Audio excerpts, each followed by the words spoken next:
যত রকমের পিঠা আছে তার মধ্যে সবচেয়ে সহজ হচ্ছে এই চাপটি পিঠা।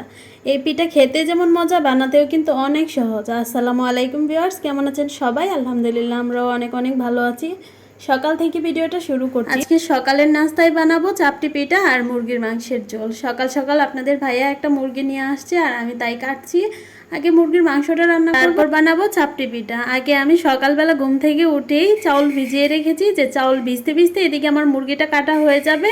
মুরগির মাংসটা রান্না করব, তারপরে আমি চাপটি পিঠা বানাবো। মুরগির মাংসটা আমি ভালো করে কেটে ধুয়ে তরকারির জন্য একবারে রেডি করেছি। পুরোটা মাংস রান্না করব না, অর্ধেকটা রান্না করব আর অর্ধেকটা আমি ফ্রিজে রেখে দিয়েছি। আর আজকে আগে আমি একটু পেঁয়াজ ভেজে নিয়েছি মুরগির মাংস রান্না করার জন্য, তারপর দিয়েছি পেঁয়াজ রসুন বাটা। আর আজকে আমি দুটো শুকনো মরিচ দিয়েছি। শুকনো মরিচ দিলে তরকারিটা অনেক ভালো লাগে খেতে। তারপর পরিমাণ মতো সব মশলা দিয়ে আমি ভালোভাবে কষিয়ে নিয়েছি। কষানোর পর আমি মাংসগুলো দিয়ে দিয়েছি।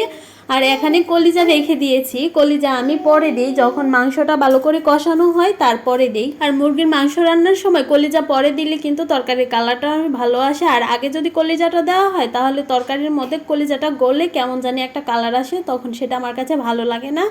আর এখন ঝোল দিয়ে দিয়েছি, মাংসটা কষানো হয়ে গেছে আর কলিজাগুলো দিয়ে দিয়েছি। আজকে তরকারিতে একটু ঝোল রাখবো, যেহেতু চাপটি পিঠা বানাবো আর মাংসের ঝোল দিয়ে খেতে তো ভালোই লাগবে। এদিকে তরকারিটাও হয়ে গেছে, আমি উপর দিয়ে অল্প একটু শুকনো জিরা গুঁড়ো দিয়ে দিচ্ছি। এখন আমি এই চাউলগুলো ব্লেন্ড করে নিব, ভালো করে ধুয়ে পরিষ্কার করে নিয়েছি। এখন ব্লেন্ডারের জারে নিয়ে নিচ্ছি। আমি যে পিঠাই বানাই সব সময় আমি ব্লেন্ড করে নিই, বাসায় চালের গুঁড়া থাকলেও আমি ব্লেন্ড করি। আর এভাবে চাপটি পিঠা বানালে কিন্তু খুব সুন্দর হয়। আমি দুই রকমের চাল নিয়েছি আজকে, আতপ চাল আর সেদ্ধ চাল। ভাত রান্না করার যে চালটা, আমি ওই চালটাই দিয়েছি। এখন দিয়ে দিয়েছি স্বাদ মতো লবণ দিয়ে ভালো করে আমি একটু মিক্সড করে নিয়েছি। আর ব্যাটারটা এত সুন্দর হয়েছে, ব্যাটার অনেকটা ঘন ছিল তাই আমি সামান্য পানি দিয়ে একটু পাতলা করে নিয়েছি।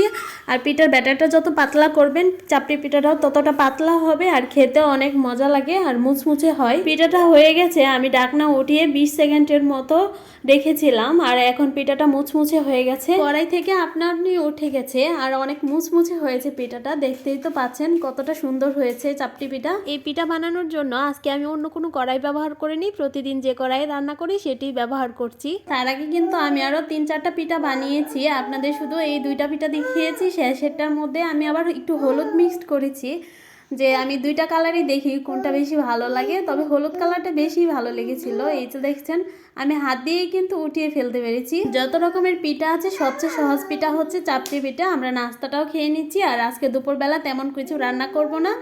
আর মাংস তো সকালবেলা রান্না করা হয়েছিল, তাই আপনাদের ভাইয়া বলছে যে থাক, দুপুরবেলা শুধু একটু ডাল রান্না করলেই হবে। আজকে বাসায় কাঁচামরিচ ছিল না, তাই আমি শুকনো মরিচ দিয়েছি আর উপর দিয়ে অল্প একটু জিরা দিয়ে দিয়েছি। আর ওই দিন মূলা শাক খেয়ে আপনাদের ভাইয়ার কাছে এত ভালো লেগেছিল, সন্ধ্যার সময় আবার মূলা শাক নিয়ে এসেছে। আজকে এ পর্যন্তই।